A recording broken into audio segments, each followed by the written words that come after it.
Unimed João Pessoa. Cuidar de você, esse é o plano.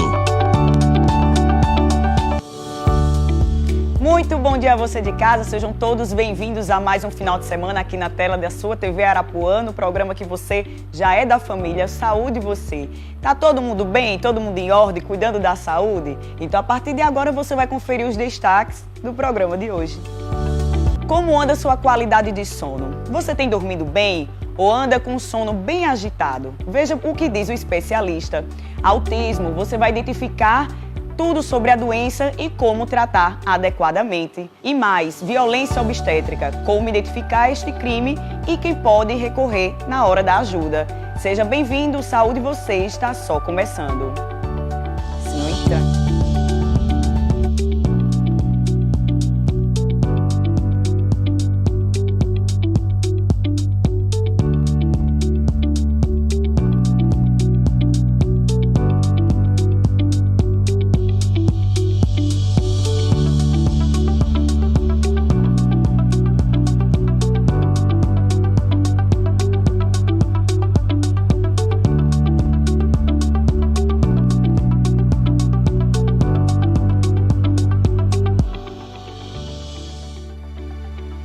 Começando o Saúde Você de hoje, sejam bem-vindos mais uma vez. E aí, quando o assunto, minha gente, é qualidade de sono, geralmente a gente se pergunta, mas quantas horas são necessárias para a gente dormir e realmente descansar? A partir de agora, o especialista vai explicar a importância do sono para a nossa saúde e também qualidade de vida. Confira. Desde criança, Dilane dorme bem. Até hoje, leva entre 12 e 14 horas para se levantar. Eu durmo muito, mas assim, eu consigo descansar bem. Eu durmo às 7 para poder acordar às 7. E assim, ainda acordo com dificuldade de acordar, né? Então eu janto às 5h30, 6 horas e durmo às 7 da noite. Então se isso passar já me atrapalha pela manhã, que também eu já não rendo muito por ter que estar 8 horas no trabalho. Mas ela garante que a noite de sono generosa não atrapalha em nada a vida social. Em festa não, né? Não durmo mais, por exemplo, se eu chegar em casa de madrugada, aí eu acordo 1 da tarde, 1h30, 2 horas da tarde. Dilane é casada com Noé há 32 anos. E os sonos são bem diferentes. Em algum momento, Noé, chegou a atrapalhar a questão social, ou pelo menos no início do relacionamento, você descobrir que, de fato, Dilane dormia muito mais do que você, o dobro do tempo, na verdade? Não, eu não digo atrapalhar não, mas se tornou até uma situação bem engraçada durante esse tempo, né? Ela sempre me falava no período de namoro que tinha esse sono, que dormia dentro do ônibus, ia e voltava, às vezes perdia aula por conta dessa situação e várias outras situações que ela me contava.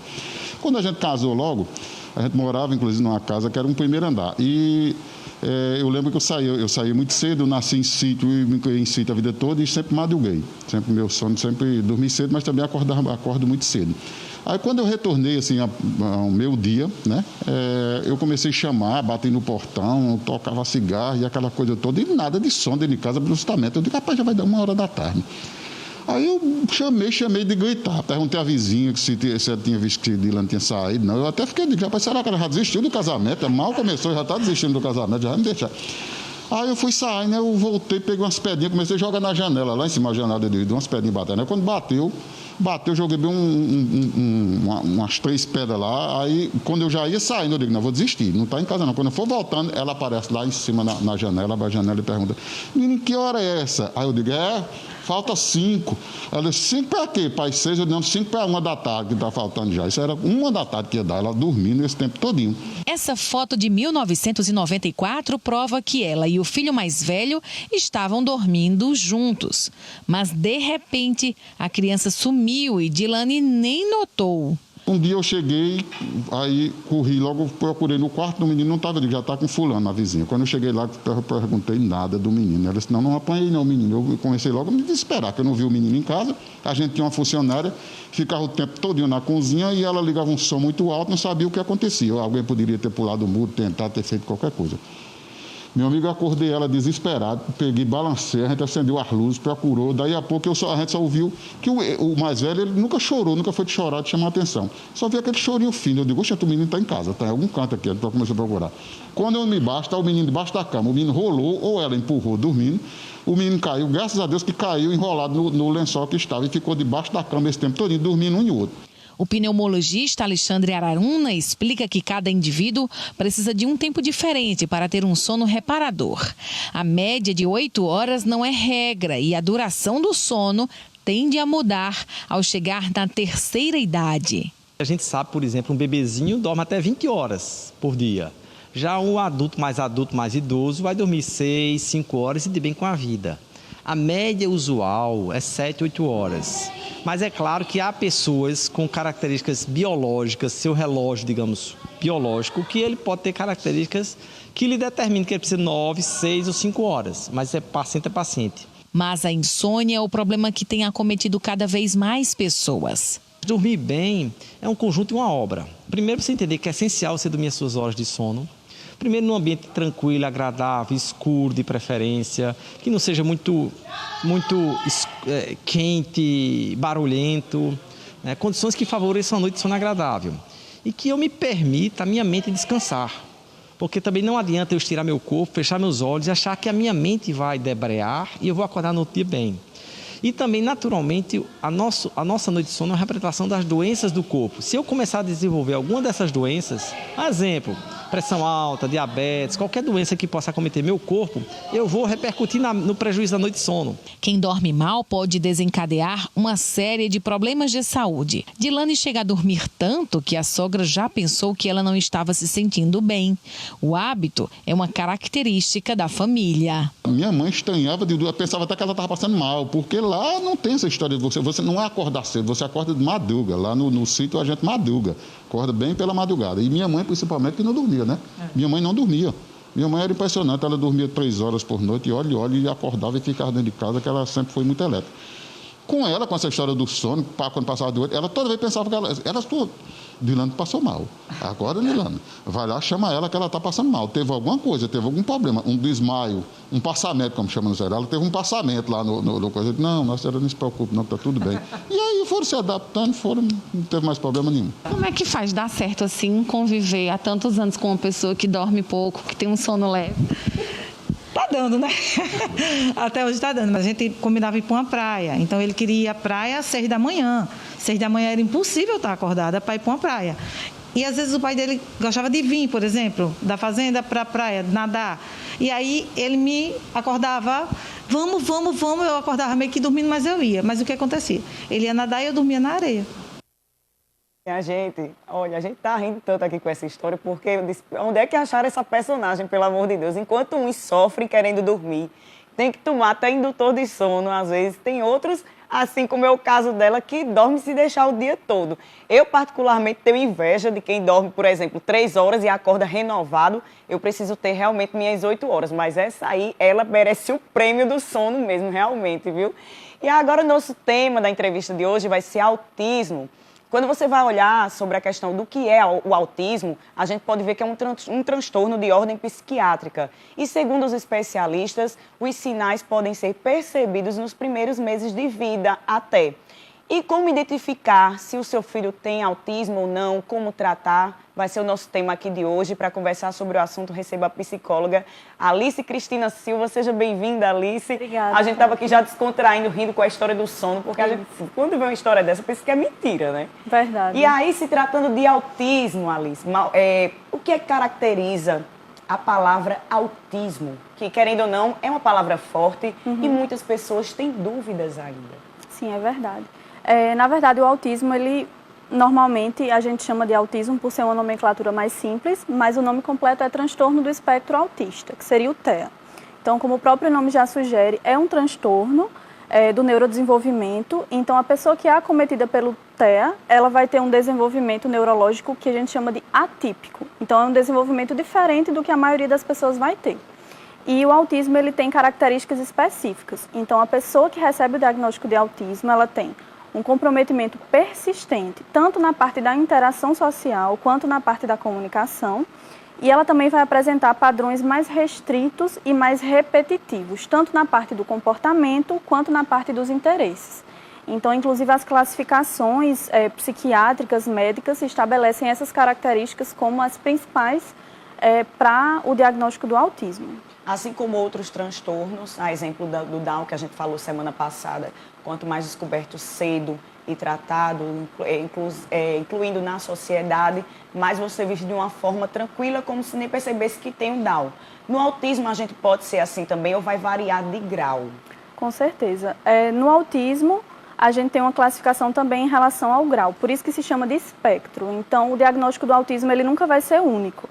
Né? A gente tem o grau leve, mais moderado e severo. Então, os comprometimentos eles vão se acentuando ao longo desse espectro. Mas, de fato, com o processo de reabilitação, com o processo de acompanhamento, a própria estimulação precoce, que hoje a gente chama de padrão ouro na intervenção do autismo, ela vai colaborar para que a pessoa que seja acometida por um quadro de TEA, seja criança, seja adulto, adolescente, tenha uma vida mais típica, né? A gente normalmente não usa o termo, uma vida normal, porque nem nós que somos neurotípicos temos uma vida normal, né? Mas, de fato, a reabilitação vai permitir que essa pessoa com autismo possa se inserir na sociedade de maneira mais típica, possa reduzir a ocorrência dos comportamentos inadequados, então auxiliar na comunicação, na forma como essa pessoa vai manifestar os seus desejos, os seus interesses, então inserção no mercado de trabalho, inserção na escola, tudo isso é possível através de um acompanhamento adequado. E aí, se tratando da parte da escola, que é onde inicialmente a criança vai ser introduzido no dia a dia dela, né? A gente vê casos de escola realmente, de escolas, de séries que aceitam os autistas, que na verdade deve ser lei hoje em dia, né? Eu quero até que você me explique um pouquinho sobre isso, a parte do direito do autista que vem cada vez mais ficando forte.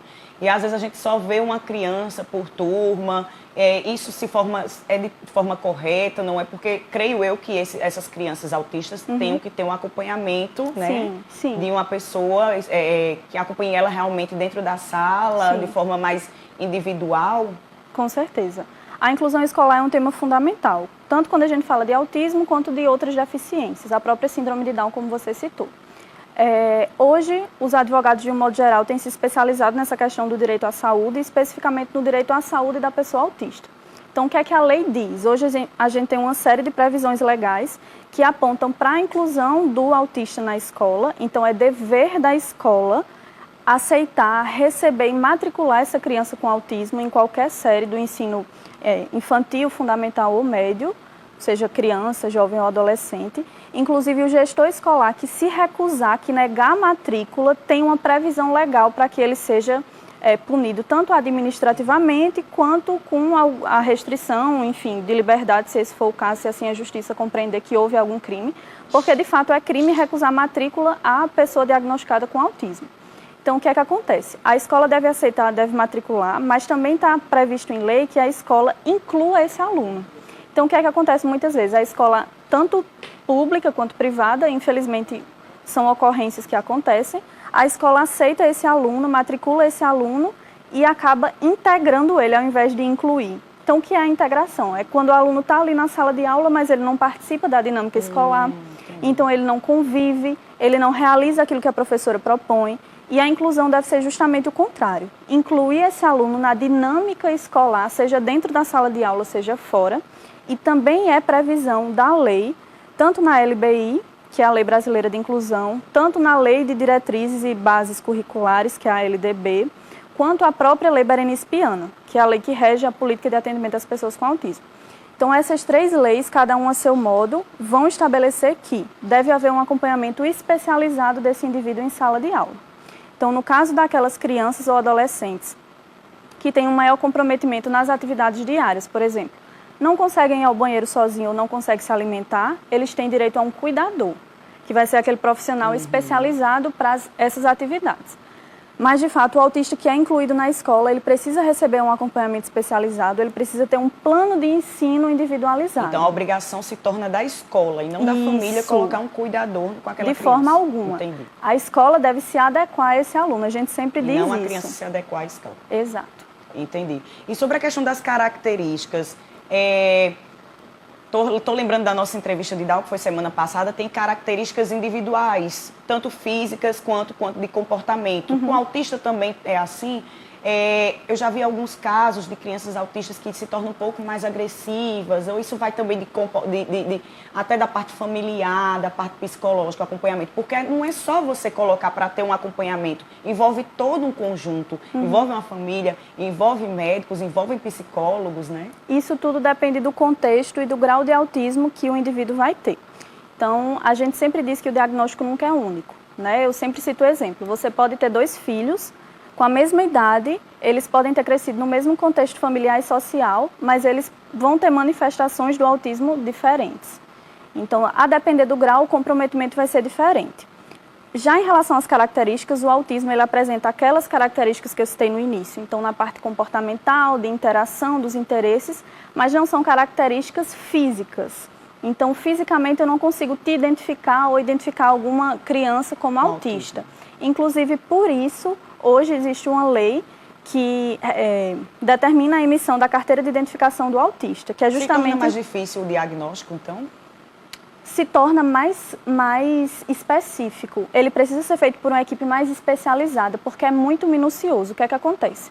Às vezes a gente tem uma criança que é mais tímida, como é natural, nos adultos isso também acontece, e aí a mãe, o cuidador, o familiar, às vezes confunde essa timidez com uma inabilidade para a interação social. Então, meu filho pode ser autista, ele foi para a escola, a professora disse que ele fica mais caladinho. Então, se torna mais difícil porque precisa ser mais especializado. Então, tem que ter um psiquiatra, um neuro, um psicólogo. Cada profissional dentro da sua área vai observar parte comportamental, parte psiquiátrica, parte neurológica, para identificar se esses comprometimentos vão ser persistentes e se eles vão atender aquelas necessidades dos critérios diagnósticos. A partir do momento que a criança é diagnosticada, qual deve ser a conduta dos pais? Como deve ser o comportamento deles? Então, com o laudo em mãos, né, é super importante que os pais busquem os direitos que lhes são previstos. Então, o primeiro passo é buscar a reabilitação. Né? Hoje, o serviço público oferece possibilidades de acompanhamento, a parte privada também, a saúde, os planos de saúde, mas é prioritariamente importante que essa criança comece a ser acompanhada. Como é um transtorno de ordem comportamental, especificamente no início por um psicólogo, vai desenvolver as habilidades sociais, a parte da comunicação. Fonoaudiólogo, também comunicação na parte da fala. Mesmo que não fale, mas uma comunicação alternativa. Terapeuta ocupacional, os profissionais, tanto da parte da saúde quanto da parte da educação, precisam estar acompanhando esse indivíduo, seja adulto, seja criança, para que ele possa aí ter uma inserção social mais adequada.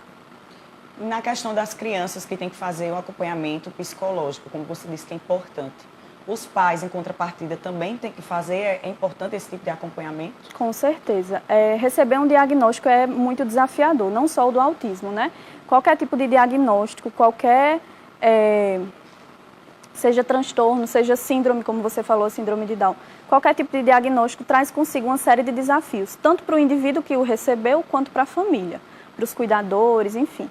Então, é importante que essa rede que esteja em volta do indivíduo, da criança que recebeu esse diagnóstico, também possa buscar acompanhamento, né? Inclusive, é previsto, tanto por instrutivos do Ministério da Saúde, quanto por outros documentos que regem a parte do autismo, que a família e os cuidadores sejam inseridos, porque isso vai ter um impacto, né? Nós temos casos de autistas que são extremamente comprometidos e que por isso a família acaba abrindo mão da vida. E aí vivendo aquela vida daquela criança, daquele jovem, vivendo 24 horas aquele diagnóstico. Eu já vi documentários sobre o autismo, assim, de realmente às vezes partir o coração da família, não fazer o acompanhamento adequado, não ter psicológico nem estrutura de acompanhar, principalmente quando é um grau bem elevado. Com certeza. E às vezes até, estou lembrando desse episódio, desse documentário, porque assim, chocou realmente de ver até pessoas adultas presas em correntes, para poder ter realmente um domínio sobre elas. Isso acontece. E assim, é realmente bem triste você, como profissional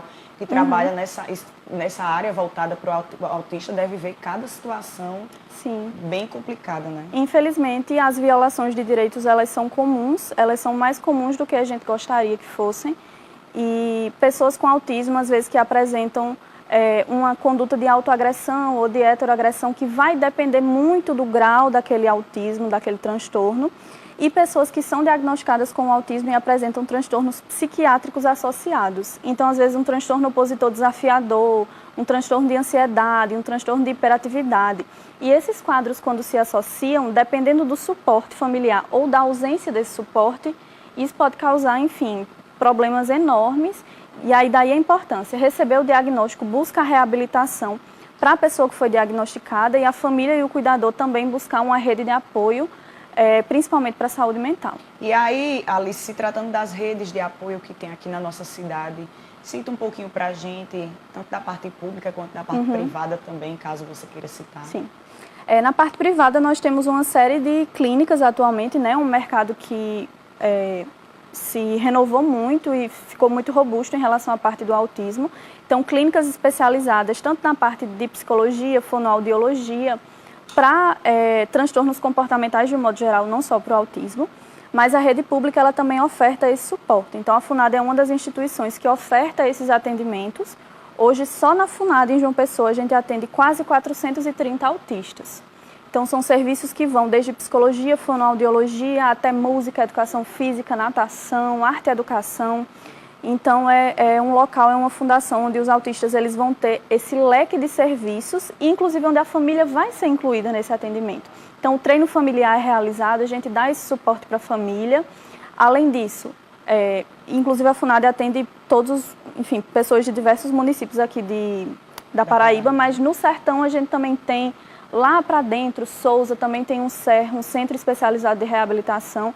Então, o serviço público hoje, estadual, em especial, e a parte privada, assim como o município que também tem outros equipamentos, esses poderes estão aí munidos de serviços, de centros que podem dar esse suporte. Então, não deixem seus filhos, seus parentes, de algum modo, desassistidos, busquem a reabilitação, porque é fundamental para o desenvolvimento dessas pessoas. Maravilha. E aí você citou uma coisa importante, até para reforçar para quem está em casa, a inclusão dos pais também, nesse meio, nesse mundo autista, porque eles podem trocar experiências, né, trocar figurinhas, uma família ajuda a outra e não ficar ali excluído, isolado, tratando de forma individual. Né? Isso aí é muito importante. Existem associações hoje de pais de pessoas autistas, pais e mães de pessoas autistas. Que bacana. E isso dá visibilidade para o segmento também. Falando em visibilidade, aproveitando a oportunidade, deixo aí registrado que o governo do estado da Paraíba lançou, em setembro do ano passado, o Censo Estadual da Pessoa com Deficiência. Então, as pessoas que têm deficiência e o autismo também podem estar preenchendo esse censo, como o próprio nome sugere, é um cadastro que tem como objetivo conhecer melhor o universo das pessoas com autismo e com deficiência. Então, quando a gente fala em serviços de reabilitação, serviços para essas pessoas, política pública é feita como? Com dados, com visibilidade. Então, tem uma pessoa com deficiência, conhece alguém com deficiência ou autismo, acessa o site do governo do estado da Paraíba e preenche o censo. Alice, muito obrigada por sua participação aqui hoje. As portas estão sempre abertas da TV Arapuã para falar sobre o assunto, que é sempre tão enriquecedor, tão importante para a nossa sociedade, viu? Obrigada, eu que agradeço. Obrigada. E agora a gente vai para um breve intervalo, é bem rapidinho, daqui a pouco a gente está de volta.